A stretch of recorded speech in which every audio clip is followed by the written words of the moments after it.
Hello everyone, welcome back to the daily current affair series of triple A Bright Academy. आज इस series में हम पढ़ेंगे 16 April के करंट अफेयर्स। तो इम्पॉर्टेंस ऑफ द डे देखते हैं। पहले आज की इम्पॉर्टेंस क्या है। आज वर्ल्ड वॉइस डे मनाया जाता है, ठीक है, वर्ल्ड वॉइस डे। इसमें बेसिकली जो आपकी वॉइस है या वॉइस की हमारी लाइफ में क्या इंपॉर्टेंस है हर एक फील्ड में, उसकी अवेयरनेस के लिए ये वाला डे सेलिब्रेट किया जाता है। इस साल की इसकी थीम क्या है? Lift your voice. Lift your voice इस साल की थीम है वर्ल्ड वॉइस डे की। 16 अप्रैल को ये डे मनाया जाता है। इसके साथ एक और डे सेलिब्रेट किया जाता है आज, save the elephant day. Save the elephant day भी आज 16 अप्रैल को ही मनाया जाता है। आपने याद रखना है वॉइस डे और एलिफेंट डे 16 अप्रैल को। अब सेव द एलिफेंट डे मनाया जाता है ताकि एलिफेंट्स की जो पोचिंग वगैरह की वजह से ना एलिफेंट्स की जो पॉपुलेशन कम हो रही है ना, अब ये एंडेंजर्ड स्पीशीज़ में चले गए हैं। आधी स्पीशीज़ तो इनकी, आधे जो टाइप हैं इसके एलिफेंट्स के, वो पोचिंग वगैरह की वजह से, इनके टस्क वगैरह के लिए इनकी पोचिंग वगैरह होती है ना, उसके वजह से इनकी बहुत पॉपुलेशन कम हो गई है। उसके रिगार्डिंग एक अवेयरनेस स्प्रेड करने के लिए इस डे को सेलिब्रेट किया जाता है। ओके, फर्स्ट और सबसे इम्पॉर्टेंट क्वेश्चन आज का हम देख लेते हैं। Where is the prime minister's museum inaugurated in India? Bharat में प्रधानमंत्री संग्रहालय का उद्घाटन कहाँ किया गया है? अब ये न्यूज़ में काफ़ी टाइम से था कि एक प्राइम मिनिस्टर्स म्यूजियम बनने वाला है और न्यू दिल्ली में ये इस्टेब्लिश होने वाला है, ठीक है। न्यू दिल्ली में ये इस्टेब्लिश किया गया है। इसकी इनाग्रेशन अब हुई है 14 अप्रैल को इसकी इनाग्रेशन हुई है। ओके, इससे रिगार्डिंग हम थोड़े से स्टैटिक पॉइंट्स देख लेते हैं। इसमें हमने थोड़े ज़्यादा स्टैटिक पॉइंट्स कवर किए हैं क्योंकि ये one of the most important questions है। इसके आपके एग्जाम में आने के चांसेस बहुत ही ज़्यादा हैं, तो फिर इसको हमने थोड़ा डिटेल में डिस्कस किया है। फर्स्ट इसका पॉइंट है प्रधानमंत्री संग्रहालय भी कहेंगे इसको हिंदी में। तो ये जो म्यूज़ियम है ये इंडिया के जो 14 इंडियन प्राइम मिनिस्टर्स रहे हैं ना अभी तक के, इंडिपेंडेंस से लेके अभी तक के जो 14 प्राइम मिनिस्टर्स रहे हैं उनके ऊपर ये उनकी लाइव्स को ना थोड़ा डिटेल में डिस्कस किया है इस म्यूज़ियम में। उनके लाइफ के रिगार्डिंग जितनी भी ऐसी चीज़ें हैं जो उन्होंने जितनी भी कॉन्ट्रीब्यूशंस की हैं towards the growth of the country, उसके लिए ये जो म्यूज़ियम है ये बनाया गया है और वो सब शोकेस किया जाएगा यहाँ पर। तो ये न्यू दिल्ली में इनॉग्रेट हुआ है और ये फ्रीडम स्ट्रगल से लेके आपकी जो कॉन्स्टिट्यूशन की ड्राफ्टिंग वगैरह है उससे लेके जितने भी इन्होंने स्टेप्स लिए हैं कंट्री की ग्रोथ में, उसकी प्रोग्रेस में, वो सबको इसमें इंक्लूड किया गया है। इस म्यूज़ियम में उन सब चीज़ों को एग्जिबिट किया जाएगा, शो किया जाएगा, ठीक है। और साथ में अगर हम बात करें तो आज़ादी का अमृत महोत्सव का ही एक पार्ट है ये, उसी के ही अंडर इसको लॉन्च किया गया है। और भीमराव अम्बेडकर जी की जो 131st बर्थडे हमने मनाया, बर्थ एनिवर्सरी जो हमने मनाई है अभी 14 अप्रैल 2022 को, इस डे पे, इस ओकेजन पे इसको लॉन्च किया गया है। थोड़े इसके और पॉइंट्स देखते हैं। ये जो पब्लिक के लिए ओपन होगा ये म्यूज़ियम कब? अप्रैल 21, 2022 को। अभी पब्लिक के लिए ओपन नहीं हुआ है, पब्लिक के लिए ओपन होगा 21 अप्रैल को। और टोटल इसकी कॉस्ट है 271 करोड़ रुपीज़। 271 करोड़ रुपीज़ लगे हैं इसको बनाने में। ओके, कहाँ पर इस्टेब्लिश हुआ है ये भी आपका मोस्ट इंपॉर्टेंट पॉइंट है यहाँ का, कि 3 मूर्ति एस्टेट है एक न्यू दिल्ली में, वहाँ पर ये नया बनाया गया है आपका प्रधानमंत्री म्यूज़ियम। इसमें ना ये 3 मूर्ति एस्टेट पहले से भी फेमस है। इधर जवाहरलाल नेहरू जी जो हमारे इंडिया के फर्स्ट प्राइम मिनिस्टर थे, ये यहाँ पर रहा करते थे। इनका होम था ये, 16 साल तक के लिए इनका ये घर था। उसके बाद इनकी डेथ के बाद इसको नेहरू मेमोरियल म्यूज़ियम भी बना दिया गया था और नेहरू मेमोरियल म्यूज़ियम वाली लाइब्रेरी भी बना दिया गया था, ठीक है। तो इनके नाम से मेमोरियल म्यूज़ियम और लाइब्रेरी पहले से यहाँ पे था। अब उधर ही हमने जो प्राइम मिनिस्टर्स म्यूज़ियम है वो भी वहीं पर ही बना दिया है। तो आपको याद रखना 3 मूर्ति एस्टेट न्यू दिल्ली में इसको बनाया गया है। इसका जो लोगो है ना म्यूज़ियम का, वो लोगो क्या डिपिक्ट करता है कि उसमें hands of the people of India दिखाए गए हैं, दो हाथ दिखाए गए हैं और उसमें धर्म चक्र का मतलब एक सिंबल है कि उन हाथों में धर्म चक्र है। वो सिंबल क्या बताता है कि नेशन और उसकी डेमोक्रेसी को वो डिपिक्ट करता है, ठीक है। तो जो लोगो है वो ऐसा है। और इसका एक और सबसे ज़्यादा इंपॉर्टेंट पॉइंट है कि पेटीएम इसका डिजिटल पार्टनर बन गया है। पेटीएम जो है इसका ऑफिशियल डिजिटल पेमेंट्स पार्टनर बन गया है इस प्राइम मिनिस्टर्स म्यूज़ियम का। ओके, तो ये आपके लिए एक इंपॉर्टेंट क्वेश्चन बन सकता है। चलो अब नेक्स्ट क्वेश्चन देखते हैं। World Bank lowers India's GDP forecast to how much % for financial year 2023? अब जैसे बाकी सब इंस्टीट्यूशंस कम कर रहे हैं ना इंडिया का जीडीपी, वैसे ही वर्ल्ड बैंक ने भी कम कर दिया है। तो वो कितना कम किया ये हमसे पूछा गया है। वो 8% कर दिया गया है। ओके 8% कर दिया गया है, पहले 8.7% इन्होंने दिया था बट अब 8% कर दिया। और डिक्रीज़ करने का रीज़न फिर से वही है, रशिया और यूक्रेन की वॉर। इस वॉर के बाद से जो फ्यूल प्राइस है वो इंक्रीज़ हो गया, कमोडिटीज़ का प्राइस इंक्रीज़ हो गया, सप्लाई कम हो गई है। उस सब रीजंस की वजह से जो आपका वर्ल्ड बैंक है उसने भी जीडीपी को 8.7 से घटा के 8% कर दिया है, ठीक है। तो और रिपोर्ट कौन सी है ये, किस रिपोर्ट में वर्ल्ड बैंक ने कम किया है GDP? Reshaping norms a new way forward. Reshaping norms a new way forward, इस रिपोर्ट के अंडर ये जीडीपी कम कर दी गई है फाइनेंशियल ईयर 2023 के लिए।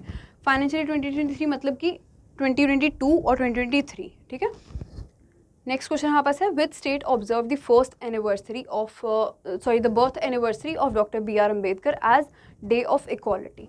अब बी आर अम्बेडकर जी की बर्थ एनिवर्सरी को डे ऑफ इक्वालिटी के तौर पे किस स्टेट ने मनाया है इस बार? तो वो मनाया आपका तमिलनाडु गवर्नमेंट ने। जो के स्टालिन गवर्नमेंट है तमिलनाडु की, उन्होंने इसको डे ऑफ इक्वालिटी के नाम से मनाया है 14 अप्रैल को इस बार। और तमिलनाडु का जो अपना तमिल न्यू ईयर होता है ना, वो भी 14 अप्रैल को ही मनाया जाता है। उसका नाम है वर्षा पिरप्पू। वर्षा पिरप्पू ये अपने न्यू ईयर को कहते हैं, वो भी 14 अप्रैल को ही मनाया जाता है। और इन्होंने एक और डिक्लेयर किया है कुछ कि ये एक फुल साइज ब्रॉन्ज स्टैचू बनाने वाले हैं अम्बेडकर जी का। कहाँ पर बनाएंगे? अम्बेडकर मेमोरियल जो कि चेन्नई में सिचुएटेड है, वहाँ पर तमिलनाडु गवर्नमेंट ने डिक्लेयर किया है कि हम एक फुल साइज स्टैचू बनाएंगे अम्बेडकर जी का, जो कि ब्रॉन्ज का होगा। ओके, ये आपको याद रखना है। अब नेक्स्ट क्वेश्चन हमारे पास है, which country is set to host the street child cricket world cup in 2023? कौन सा देश 2023 में स्ट्रीट चाइल्ड क्रिकेट विश्व कप की मेज़बानी करने के लिए तैयार है? तो वो है इंडिया। इंडिया इस बार होस्ट करने वाला है ये street child cricket world cup 2023 का। ओके, थोड़ी डिटेल्स देखते हैं इसकी। कौन कौन सी जो ऑर्गेनाइजेशंस को करवाने वाली है ऑर्गेनाइज? एक स्ट्रीट चाइल्ड यूनाइटेड और सेव द चिल्ड्रन इंडिया, ये ऑर्गेनाइजेशंस को ऑर्गेनाइज करवाने वाली है, कंडक्ट करवाने वाली हैं। और इसमें 22 टीम्स पार्टिसिपेट करने वाली हैं फ्रॉम 16 डिफरेंट कंट्रीज़।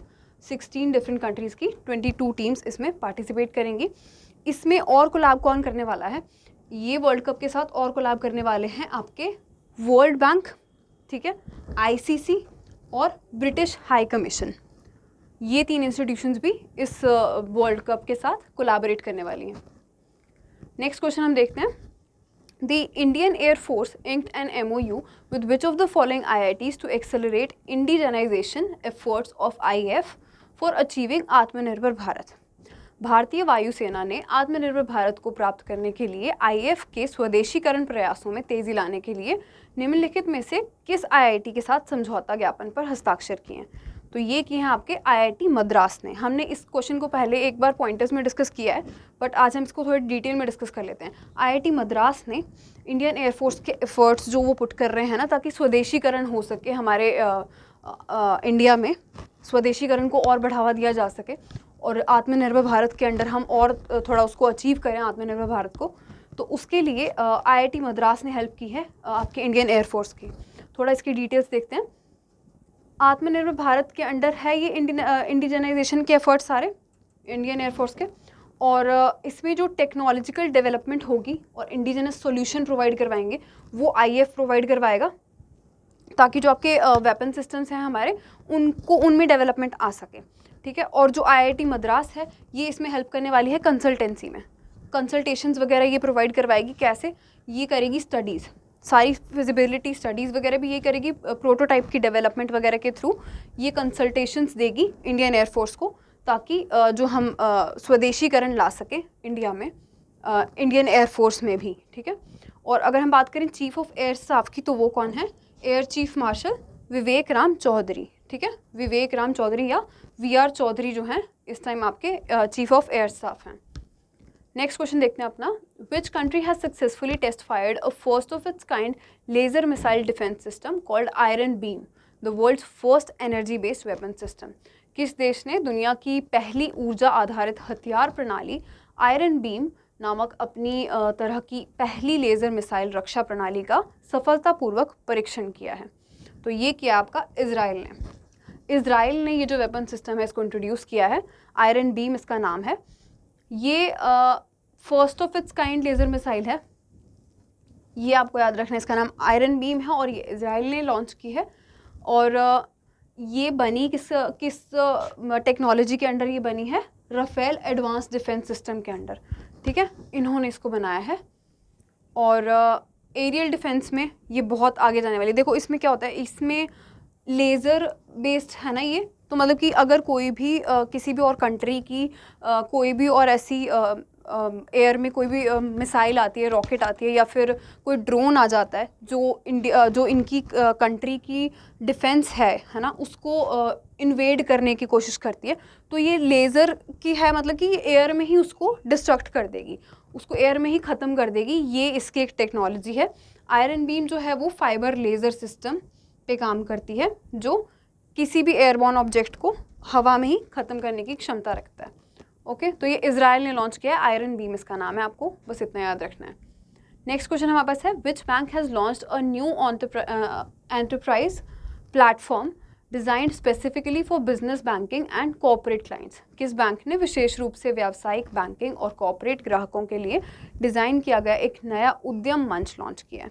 तो ये आपका किया है कोटक महिंद्रा बैंक ने, ठीक है। कोटक महिंद्रा बैंक ने एक Kotak Fyn FYN Kotak Fyn नाम से ये जो प्लेटफॉर्म है इसको लॉन्च किया है, ताकि जो बिज़नेस बैंकिंग है और कॉर्पोरेट क्लाइंट्स हैं उनको और फ़ायदा हो सके, उनके लिए उनको दिमाग में रख के ये जो आपका प्लेटफॉर्म इसको लॉन्च किया गया है। इसमें ट्रेड और सर्विसेज की जितनी भी ट्रांजेक्शन्स होंगी उनको डिजिटली परफॉर्म किया जा सकेगा, कंडक्ट किया जा सकेगा, ठीक है।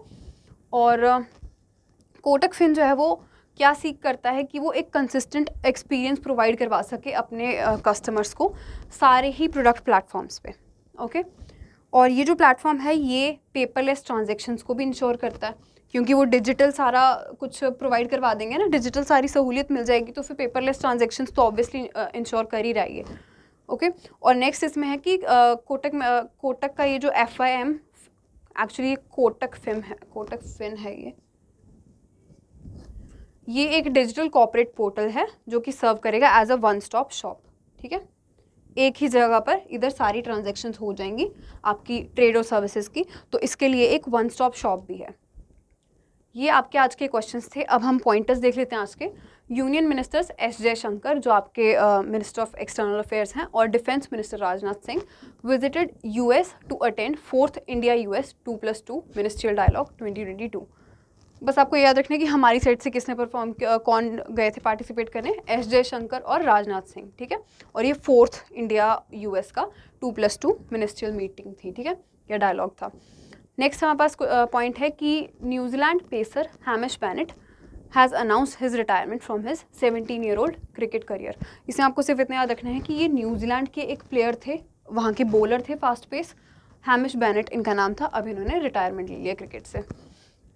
नेक्स्ट पॉइंट है हमारे पास, Venkaiah Naidu presented the international Gandhi award for leprosy 2021 to doctor Bhushan Kumar of Chandigarh. अब वेंकैया नायडू जो हमारे वाइस प्रेसिडेंट ऑफ इंडिया हैं, उन्होंने international Gandhi award for leprosy, ये एक लेप्रोसी जो है एक ना स्किन डिजीज़ होती है, कुष्ठ रोग होता है ये, जो आपकी स्किन से लेके आइज़, नर्व्स, आपकी बोन्स, इन सब चीज़ों को बहुत इफेक्ट करता है अगर इसको अनट्रीटेड छोड़ दिया जाता है। तो उसमें वो एक अवार्ड होता है उसके नाम पे, जो इस बार किसको मिला है, इंडिविजुअल कैटेगरी में ये मिला है इस बार डॉक्टर भूषण कुमार को, जो चंडीगढ़ से बिलोंग करते हैं। ये इंडियन नॉमिनेशन की कैटेगरी में इनको मिला है, इंडिविजुअल वाली में, ठीक है। और जो ग्रुप है या जो इंस्टीट्यूशनल कैटेगरी है उसमें किसको मिला है, सहयोग कुष्ठ यज्ञ ट्रस्ट, ये गुजरात का एक ट्रस्ट है, इसको मिला है ये आपकी इंस्टीट्यूशनल कैटेगरी में।